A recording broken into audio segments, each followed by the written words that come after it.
Hello, my name is Liz Coleman, and I'm going to be interviewing Nick Fasano about setting. Nick, tell me about your childhood home as it would work as a setting. Tell me about what kind of film you would expect to see in the setting of your childhood home. I mean, honestly, it's now that I think about it, I think that I always sort of pictured my childhood in the context of a story a little bit. I mean, just because it followed the route. My childhood home was a house in the middle of the woods.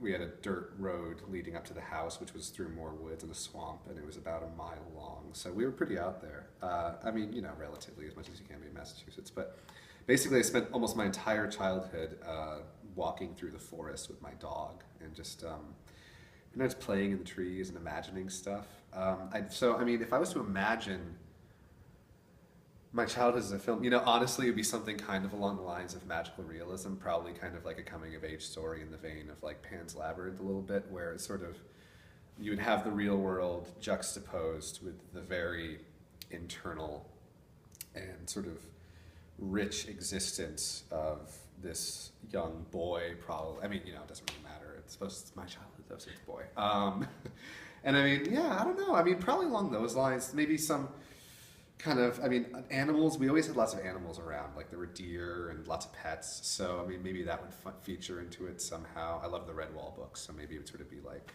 I could talk to animals or something like that. It's tricky because, talking about your childhood home,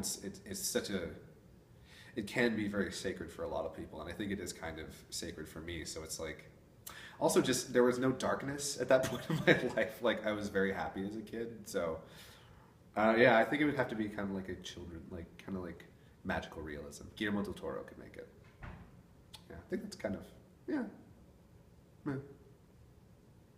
Fiend.